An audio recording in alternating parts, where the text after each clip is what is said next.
आज हम सब हमेशा यही सपना देखते हैं कि हमारे हाथ कुछ ऐसा लग जाए जिससे हम एकदम से अमीर हो जाएं, जैसे कोई खजाना या लॉटरी। मगर क्या हो अगर कोई आपके ये सारे सपने पूरे करने का वादा करे और वो सब एक झूठ साबित हो। आज की कहानी भी एक ऐसे ही लॉटरी स्कैम के बारे में है, जिसमें कई हजार लोगों को ठगा गया। और सबसे ज़्यादा चौंकाने वाली बात यह है कि इस पूरे स्कैम की शुरुआत महज एक लेटर से हुई।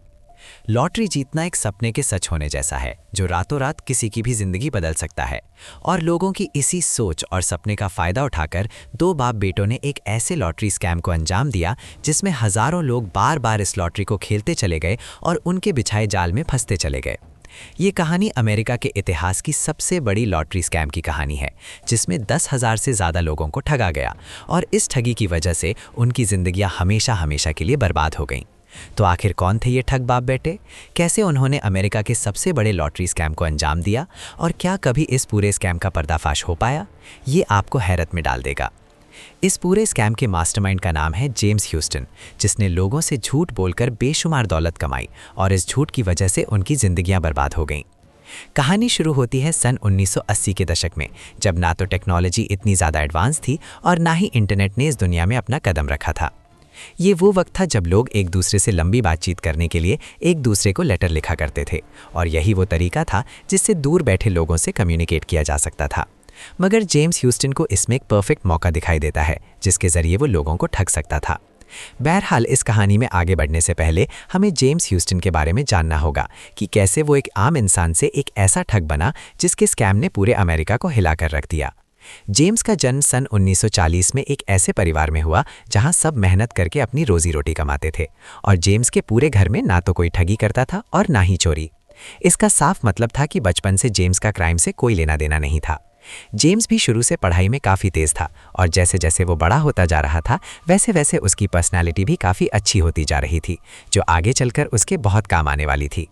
अपने टीनेज से वो अक्सर छोटे मोटे काम करके पैसे कमाने का कोई ना कोई तरीका निकाल ही लेता था, जिसमें वो कभी अपने पड़ोसियों के लिए कोई घर का काम कर देता या कोई छोटा मोटा सामान बेचकर कुछ पैसे कमा लेता। जेम्स के अंदर लोगों से अपनी बात मनवाने का एक हुनर था, जिसकी वजह से वो उनकी जेब से पैसे निकालने में कामयाब हो जाता, और उसके इसी हुनर ने आगे चलकर वो खतरनाक मोड़ लिया जिसने सब कुछ बदल कर रख दिया। अपने इसी हुनर की वजह से जेम्स अब लोगों की कमजोरी पकड़ लेता और उनकी इस कमजोरी का फायदा उठाकर उन्हें ठग लेता। बहरहाल, सन 1980 के दशक आते आते अब वो छोटे मोटे स्कैम्स को अंजाम देना शुरू कर चुका था, जिसमें वो आसपास के दुकानदारों को फर्जी स्कीम्स के झांसे में फंसा लेता, या यूं कहें कि वो अपने क्राइम्स की प्रैक्टिस कर रहा था। जेम्स को जो बात सबसे ज़्यादा खतरनाक बनाती थी वो महज उसकी बातों का हुनर नहीं था, बल्कि साथ ही साथ उसका विजन भी था। और जहां लोग बहुत छोटा सोचते थे, वो वहां उतना ही बड़ा और ख़तरनाक सोचता था। जेम्स की इसी सोच की वजह से वो ये मानने लगा था कि छोटी मोटी ठगी और लोकल लोगों को ठगने के बजाय वो अब दुनिया भर में बैठे लोगों को ठगेगा, और यही वजह थी कि आगे चलकर वो हज़ारों लोगों को ठगने में कामयाब हो पाया।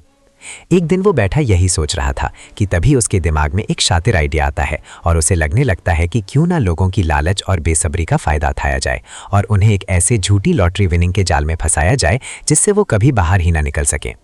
ये पूरा स्कैम इतने बेहतरीन तरीके से डिज़ाइन किया गया था कि एक बार जो उसमें फंस जाता वो बार बार इसकी तरफ खिंचा चला आता, और 90s के दशक आते आते जेम्स एक ऐसे स्कैम का मास्टरमाइंड बन चुका था जिसके बारे में ना कभी किसी ने सोचा और ना ही सुना, और ये स्कैम था फेक लॉटरी।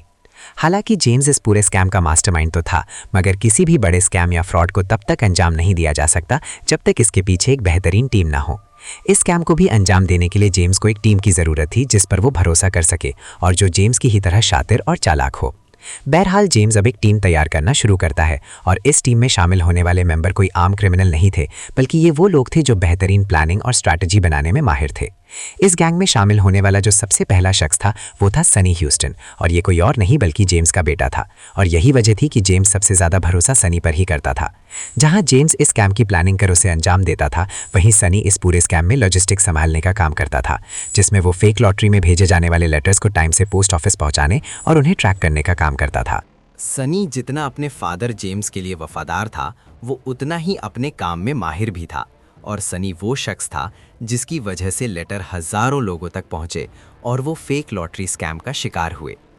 अब आता है इस गैंग का सबसे अहम मेंबर डेनिस, जिसे इस ऑपरेशन का सेल्समैन भी कहा जाता था।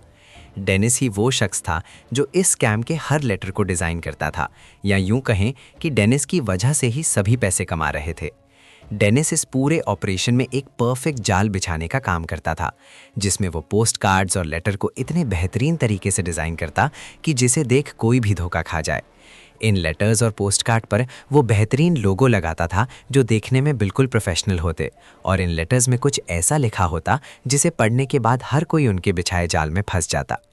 डेनिस ये बात बहुत अच्छी तरह जानता था कि लोगों के दिमाग में घुसना कैसे है, और उसका ये कहना भी था कि लोगों को बस एक लेटर भेजने की देरी है और वो उन्हें पैसे भेजते रहेंगे। डेनिस का अंदाज़ा बिल्कुल सही भी था, क्योंकि उनकी ठगी के शिकार हुए लोग लगातार इसी उम्मीद में खेलते रहे कि वो एक दिन ज़रूर जीतेंगे, और वहीं जेम्स और उसकी गैंग के बैंक अकाउंट्स भरते चले गए। हालांकि वो सभी पैसे तो कमा रहे थे, मगर इतने बड़े स्कैम को छुपाना तब तक मुमकिन नहीं था जब तक इसमें कमाए पैसों को छुपाने का कोई सही सिस्टम ना हो। यहीं पर एंट्री होती है इस गैंग के इंटरनेशनल प्लेयर्स की, जो कोस्टा रिका और यूरोप में बैठकर ऑपरेट करते थे। ये सभी प्लेयर्स या तो अकाउंटेंट्स थे या मिडलमैन, जो विक्टिम्स के चेक्स को मनी लॉन्ड्रिंग के जरिए अलग अलग अकाउंट्स में पहुंचा देते थे। वो इस बात का खास ख्याल रखते थे कि ये ट्रांजैक्शंस इतने कॉम्प्लिकेटेड हों कि पुलिस चाहे तो भी इन तक पहुंच ना सके, और यही वजह थी कि लॉ एनफोर्समेंट को कई साल लग गए इन ट्रांजैक्शंस को ट्रैक करने में। जो बात जेम्स और उसके गैंग को और ज़्यादा खतरनाक बनाती है वो था उनका डिसिप्लिन, क्योंकि वो कोई भी काम जल्दबाजी में नहीं करते थे, और उनका डिज़ाइन किया हुआ लेटर और मनी लॉन्ड्रिंग किया हुआ हर डॉलर पूरी तरह वेल प्लान्ड होता था। उनके दिल में किसी भी विक्टिम के लिए कोई रहम नहीं था, क्योंकि ये सब उनके लिए एक बिजनेस था और सभी विक्टिम महज पेपर्स पर लिखे नंबर्स थे। बहरहाल जेम्स के दिमाग और उसकी वफादार टीम की वजह से अब ये स्कैम रुकने का नाम नहीं ले रहा था, और आने वाले कई सालों तक वो 10,000 से ज़्यादा लोगों को ये यकीन दिलाने में कामयाब हो गए कि लॉटरी खेलकर उनके सपने भी पूरे हो सकते हैं। मगर सबसे बड़ा सवाल ये आता है कि वो ये सब करते कैसे थे, और जब ये सच्चाई लोगों के सामने आई तब उनके पैरों तले ज़मीन सरक गई। इस पूरे स्कैम की शुरुआत महज एक लेटर से हुई, जिसे एक बेहतरीन और प्रोफेशनल तरीके से डिज़ाइन किया गया था, और ये देखने में बिल्कुल असली लग रहा था। इस लेटर पर जो लोगो लगाए गए थे और जिस तरह से इस लेटर को लिखा गया था, उससे यही लग रहा था कि ये किसी बड़ी और भरोसेमंद कंपनी की तरफ से भेजा गया है, और यहीं से लोग चकमा खा गए कि अब उनकी ज़िंदगी का अच्छा वक्त शुरू होने वाला है। ये लेटर जिस भी विक्टिम को भेजा जाता, उनमें ये लिखा होता कि वो महज कुछ डॉलर में बड़ी लॉटरी जैसे आयरिश स्वीपस्टेक्स या शैमरॉक फंड में लॉटरी खेल सकते हैं और बेशुमार पैसे जीतकर अपनी ज़िंदगियां बदल सकते हैं। ये लेटर देखते ही विक्टिम्स बहुत आसानी से इस जाल में फंस जाते, मगर सच्चाई तो ये थी कि ना तो कोई लॉटरी थी, ना ही कोई लॉटरी टिकट और ना ही कोई लॉटरी जीतने वाला, और जो भी पैसे विक्टिम्स भेजते वो कभी दोबारा उन्हें वापस नहीं मिले। इतना सब कुछ करने के बाद भी जेम्स और उसकी गैंग अभी भी सेटिस्फाइड नहीं थे, और वो चाहते थे कि ये विक्टिम उन्हें एक बार नहीं बल्कि बार बार पैसे भेजते रहें, और वो इस स्कैम को इस तरह डिज़ाइन करने में कामयाब भी हो गए जहाँ विक्टिम फंस गए और उन्हें तब तक पैसे भेजते रहे जब तक वो पूरी तरह खाली नहीं हो गए। ये विक्टिम जब भी लॉटरी खेलने के लिए एंट्री फी भेजते, इन्हें कुछ दिन बाद एक छोटे अमाउंट का चेक मिलता जो महज 10 से 15 डॉलर के बीच होता। यहीं से शुरू होता है स्कैम का सबसे बेहतरीन दौर, क्योंकि जेम्स ने यहाँ से स्कैम को इस तरह डिज़ाइन किया था कि कोई भी विक्टिम अब इससे बाहर नहीं निकल सकता था। जो भी छोटे अमाउंट्स के चेक विक्टिम्स को भेजे जाते थे, उन्हें वो कैश नहीं करा सकते थे, क्योंकि लॉटरी कंपनी के रूल्स के मुताबिक वो ये चेक तभी कैश करा सकते थे जब इन चेक्स की रकम 5,000 डॉलर तक ना पहुंच जाए। यही वो दांव था जो जेम्स ने खेला था, और सभी विक्टिम्स को लग रहा था कि वो लगातार खेलकर 5,000 डॉलर तक जीत जाएंगे, और इन फर्जी चेक से उन्हें इस बात का यकीन भी हो गया कि ये लॉटरी असली है। अब ये सभी विक्टिम बार बार जेम्स की गैंग को पैसे भेजने लगे इस उम्मीद में कि वो एक दिन 5,000 डॉलर तक जरूर जीत जाएंगे, मगर वो इस बात से बेखबर थे कि उनके साथ वो धोखा हो रहा है जो उनकी जिंदगियां बर्बाद करके रख देगा। अब जैसे जैसे स्कैम बढ़ता चला गया, जेम्स ने एक और नया पैतरा खेला जिसका नाम था पेंशन प्लान। इस प्लान के मुताबिक विक्टिम से ये कहा जाता कि जो एंट्री फी वो लॉटरी खेलने के लिए दे रहे हैं उसका एक हिस्सा स्पेशल अकाउंट में इन्वेस्ट किया जा रहा है, और आगे चलकर वो इन पैसों को रेगुलर मंथली पे आउट्स ले सकते हैं। ये बिल्कुल एक रिटायरमेंट प्लान की तरह था, और बहुत सारे विक्टिम्स को लगने लगा कि यहाँ उनके पैसे सेफ हैं क्योंकि वो कोई गैम्बलिंग नहीं कर रहे। मगर यहाँ भी सच्चाई वही थी कि लॉटरी स्कैम की तरह ना तो कोई अकाउंट था, ना ही कोई पेंशन थी, और ना ही उन्हें कभी कोई पैसे मिलने वाले थे। इन सभी विक्टिम्स में एक 91 साल की बूढ़ी औरत थी, जिसे ये लग रहा था कि वो अपने पोते और नवासियों के लिए एक बेहतरीन फ्यूचर बना रही है, और इसीलिए उसने हर लेटर, हर नकली चेक और हर नकली रसीद को संभाल कर रखा था ताकि वक्त आने पर वो अपने पैसों को वापस ले सके। उस बूढ़ी औरत ने ये पैसे एक एक पाई करके जोड़े थे, क्योंकि उसे इस बात का यकीन था कि वो अपने बच्चों के अच्छे फ्यूचर के लिए पैसे इन्वेस्ट कर रही है और उसे ये पैसे ज़रूर वापस मिलेंगे। मगर जब पुलिस ने उसे स्कैम के बारे में बताया तब वो टूट गई और उसने ये कहा कि इन स्कैमर्स ने महज उसके पैसे ही नहीं चुराए बल्कि उन्होंने उसके सपने भी चकनाचूर कर दिए। अब विक्टिम्स जो भी चेक्स जेम्स की टीम को भेजते वो सबसे पहले इन पैसों को गायब करने के काम में लग जाते और उसमें सबसे पहला जो स्टेप था वो ये था कि इन पैसों को पहले अलग अलग बैंक अकाउंट्स में भेजा जाता और फिर इन अकाउंट्स के जरिए इन पैसों को कोस्टा रिका भेज दिया जाता, जहां से जेम्स और उसकी टीम ऑपरेट करते थे। कोस्टा रिका पहुंचने के बाद इन पैसों को यूरोप में अलग अलग शेल कंपनियों के अकाउंट्स में भेज दिया जाता और फिर इन पैसों को वहां के लग्जरी अपार्टमेंट्स और लग्जरी गाड़ियों में इन्वेस्ट कर दिया जाता था। जेम्स अपने कई अलग अलग नकली पहचान भी बना रखी थी, जिसमें लोग उसे Rex Rogers, Mike Mulligan, Jordan Gabby और सनराइज स्टार के नाम से भी जानते थे। और एक बार तो वो नेवाडा के गवर्नर इलेक्शन में भी खड़ा हुआ, जिससे लोग उसके स्कैम पर और ज़्यादा भरोसा करने लगे। बहरहाल जेम्स के स्कैम की वजह से अब ज़्यादातर विक्टिम्स कर्जे में डूबते चले गए, मगर वो अभी भी इसी उम्मीद में थे कि वो बड़ी लॉटरी जीतकर $5000 का पे आउट ले पाएंगे। इस स्कैम से जेम्स और उसकी गैंग इसलिए बेशुमार दौलत कमा पा रहे थे क्योंकि उन्होंने इंसानी फितरत यानी ह्यूमन बिहेवियर को समझ लिया था, जो पूरी तरह लालच और जल्दबाजी से भरा था। वो लोग विक्टिम से सिर्फ उनके पैसे ही नहीं लूट रहे थे बल्कि वो उनके इमोशन से भी खेल रहे थे और उसके ज़्यादातर शिकार वो बूढ़े लोग होते जो अक्सर अकेले रहते थे या उनका कोई नहीं होता। इन लेटर्स में लोगों को जल्दी अमीर बनाने वाली और उनकी ज़िंदगियां बदलने वाली बातें लिखी होती, जिसे पढ़कर लोगों को यकीन हो जाता कि यही उनकी ज़िंदगियों में खुशी की आखिरी उम्मीद बची है और वो इन बातों पर बहुत आसानी से यकीन कर लेते। जेम्स ये बात बहुत अच्छी तरह जानता था और इसीलिए उसने लोगों की उम्मीद को हथियार बनाकर उन्हीं के खिलाफ इस्तेमाल किया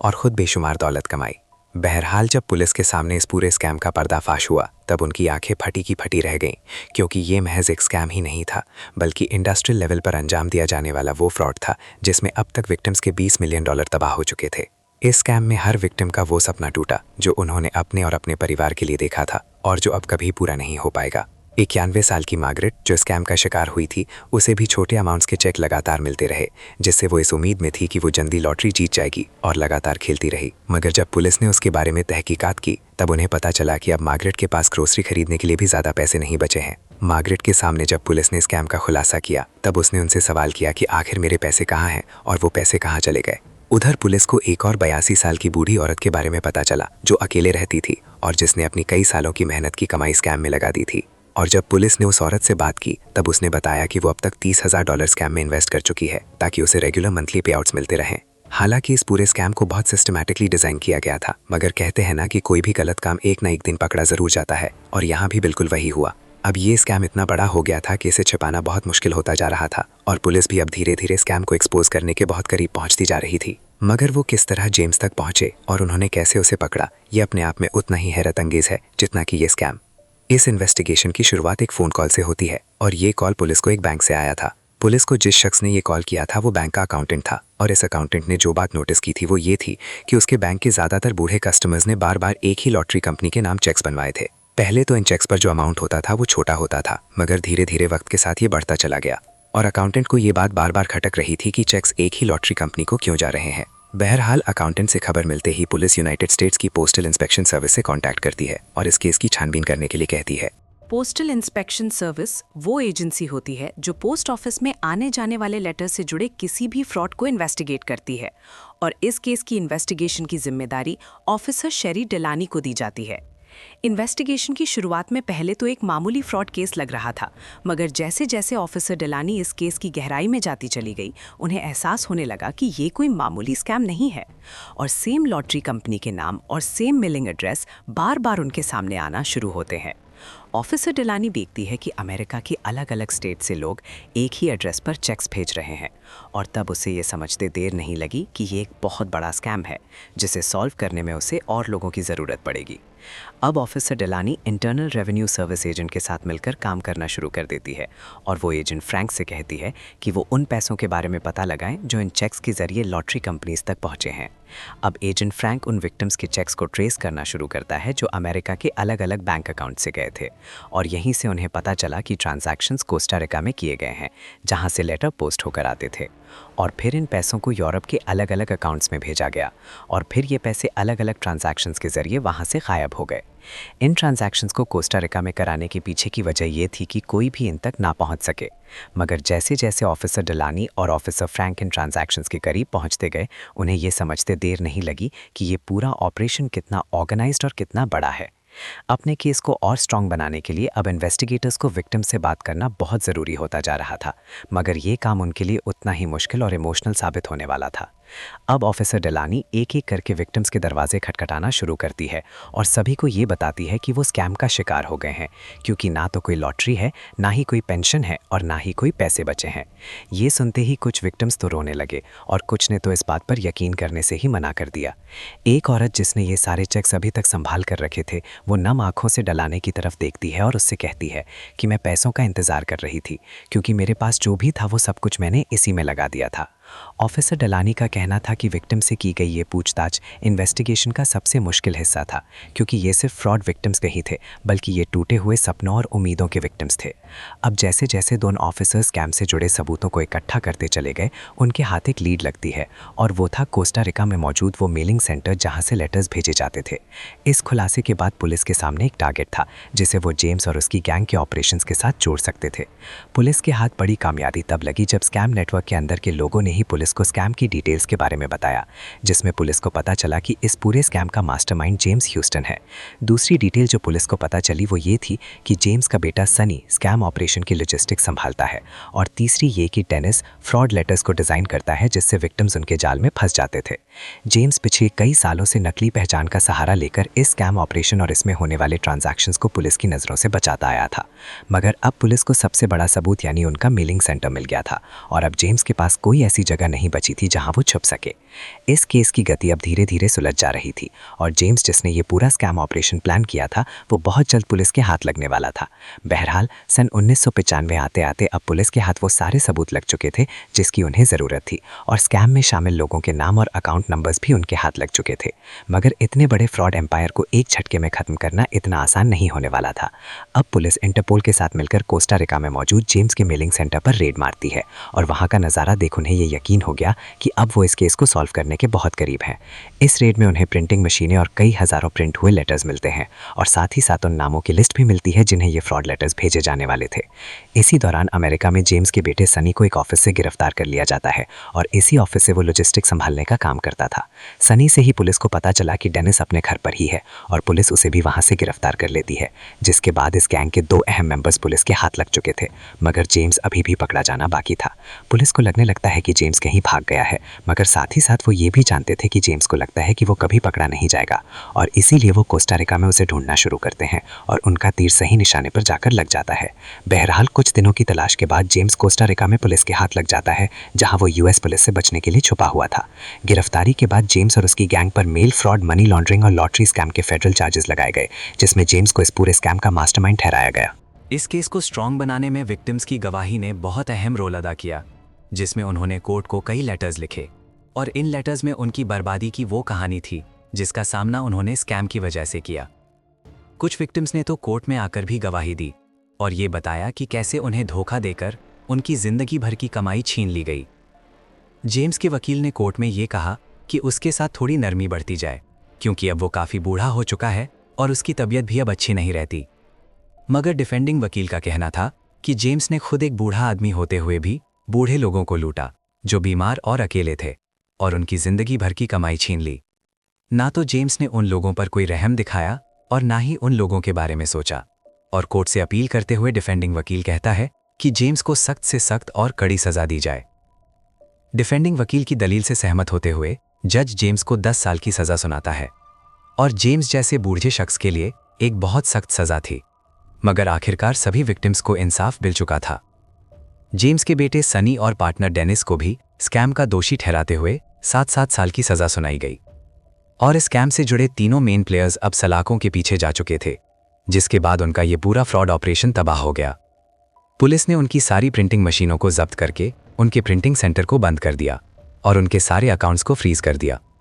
हालांकि सभी दोषियों को अपने किए की सजा मिल चुकी थी, मगर ज़्यादातर विक्टिम्स हमेशा के लिए अपने पैसे खो चुके थे जो उन्हें कभी वापस नहीं मिलने वाले थे।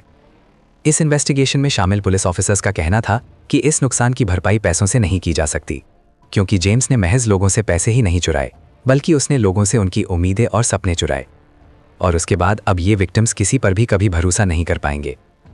जेम्स की कहानी हमें ये बताती है कि कोई भी स्कैम चाहे कितना भी ऑर्गेनाइज्ड और बड़ा ही क्यों ना हो, एक ना एक दिन वो एक्सपोज ज़रूर होता है, फिर चाहे उसे कितनी भी चालाकी से अंजाम दिया गया हो।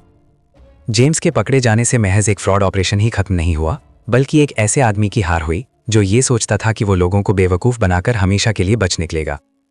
जेम्स को सजा होने के बाद FBI और दूसरी फेडरल एजेंसीज ने कई कड़े कदम उठाए ताकि इस तरह के स्कैम्स आगे ना हों, और इसके लिए एडवांस टेक्नोलॉजी और टूल्स का इस्तेमाल किया गया जिससे इंटरनेशनल फाइनेंशियल ट्रांजैक्शंस को ट्रैक किया जा सके।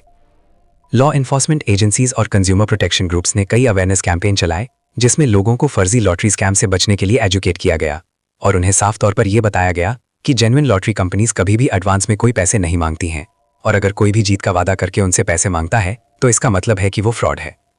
बहरहाल, जेम्स की कहानी 25 जनवरी सन 2012 को हमेशा के लिए खत्म हो गई जब उसने 68 साल की उम्र में दुनिया को अलविदा कह दिया। मगर उसकी कहानी ये सिखा गई कि लालच और जल्दबाजी किसी को भी कितनी बड़ी मुसीबत में डाल सकती है। आपको ये कहानी कैसी लगी कमेंट सेक्शन में लिखकर जरूर बताएं। ये तो सिर्फ शुरुआत है, असली कहानियां अभी बाकी हैं। ऐसे ही अनोखे किस्से चाहते हो तो द यूनिक को सब्सक्राइब करना मत भूलना। मिलते हैं नेक्स्ट वीडियो में।